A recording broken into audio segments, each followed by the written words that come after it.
Greetings, everyone. I'd like to take a moment to dispel some misconceptions promoted by somebody who goes by the name Dave Evans.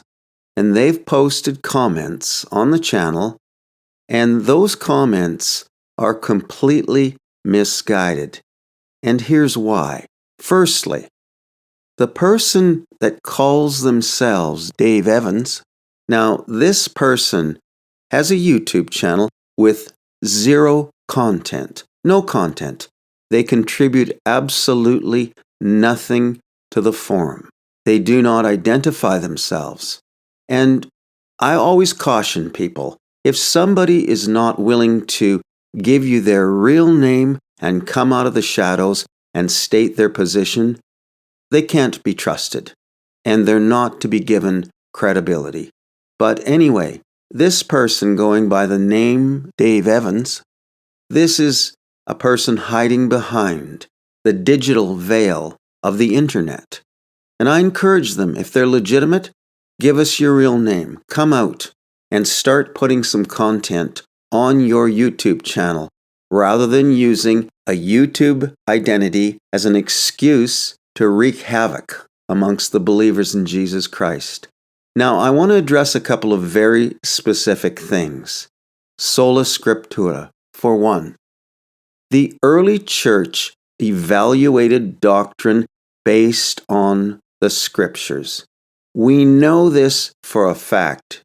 We know this because even in 325 AD, when the Council of Nicaea was convened, and there were many councils before that, but that council in particular was convened by Constantine, and the purpose of that council was to address the errors and the traditions taught by a man named Arius and promoted by his followers, called the Arians.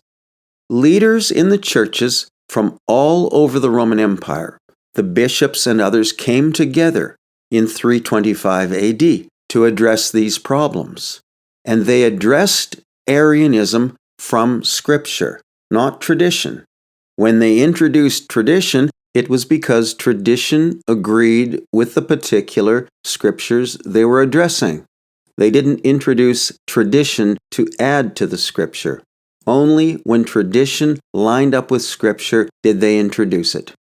As the council proceeded to address the errors, the traditions, the falsehoods of Arius, they concluded that council with Constantine commissioning 50 compilations of the Scriptures, the letters of the New Testament, brought together in one volume. And 50 of those were commissioned to be distributed throughout the churches in the Mediterranean, the churches that were part of whatever was left of the Roman Empire. And the reason Constantine commissioned those books of the New Testament to be brought together is because he wanted that to be the foundation for all doctrine. Otherwise, why bother if tradition was sufficient? They recognized that tradition produced doctrines like Arius was teaching, and they were false doctrines, not to be found or supported in the pages of Scripture.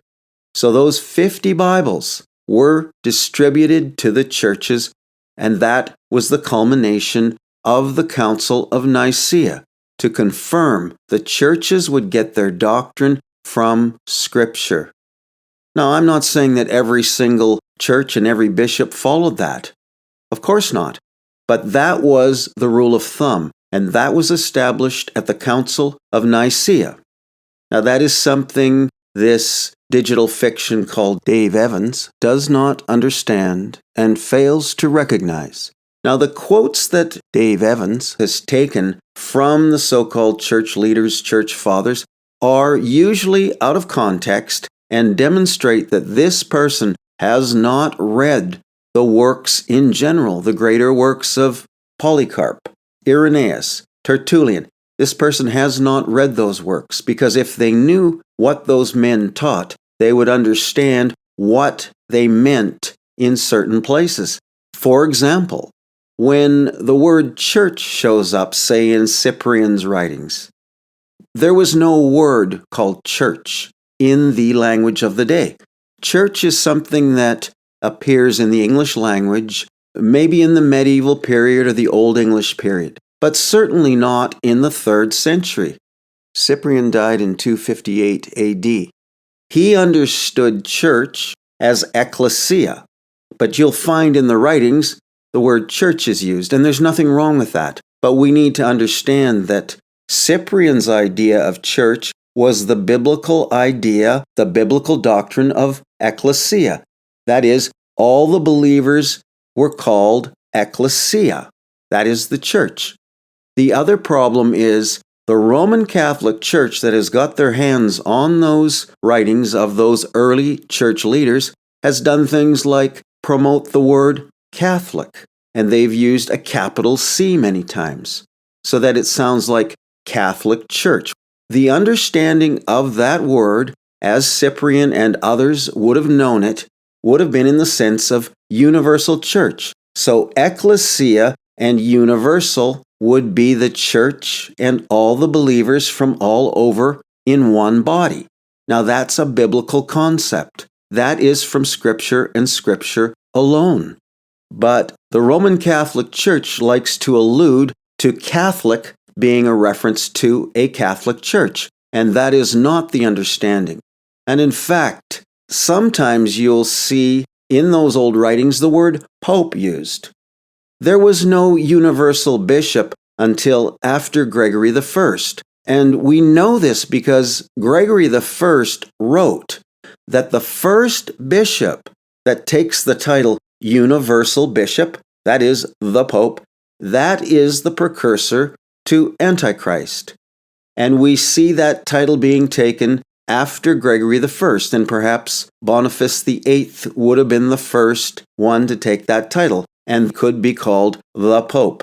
But references to the Pope by the Vatican go right back to Peter, as though there's a lineage of popes. I can assure you that the early church, people like Augustine, for example, spoke against a universal bishop. There were bishops all over the Mediterranean, and they understood what Paul taught in 2 Thessalonians chapter 2, that the Roman Empire was holding back the revelation of this thing called a universal bishop or Antichrist, and they spoke against it.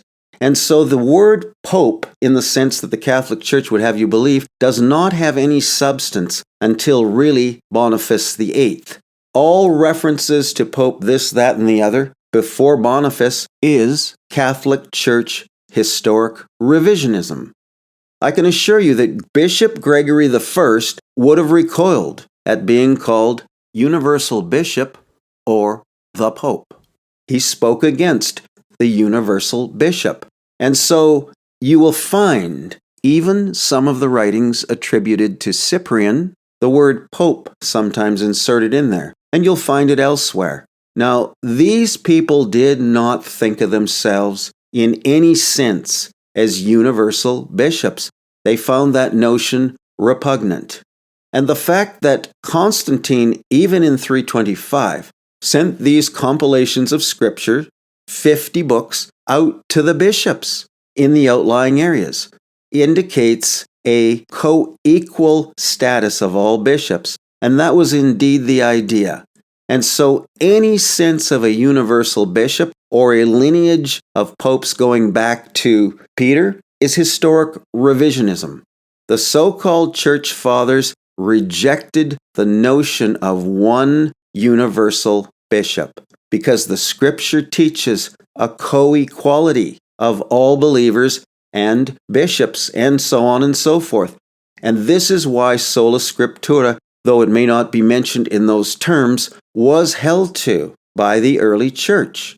And that is why Constantine commissioned 50 Bibles, 50 compilations of the writings of the New Testament, so that all the churches and all the bishops would have the same measuring stick for doctrine and truth. Over time, that became distorted, and yes, a universal bishop rose up, and that would perhaps have been Boniface VIII and those after him, and the corruption set in. There was no such thing as a Roman Catholic Church at 325 AD. There was a church at Rome, and that can be referred to as the Roman Church, just as the church at Corinth could be referred to as the Corinthian Church, and so on and so forth. But a formalized Roman Catholic Church comes after Gregory I, and that's where the real serious corruption starts. So I encourage you, if you've read comments by the digital fiction called Dave Evans, consider it in light of history and what the church actually believed and the historical facts that I've just presented to you. Bless you. Thank you for listening.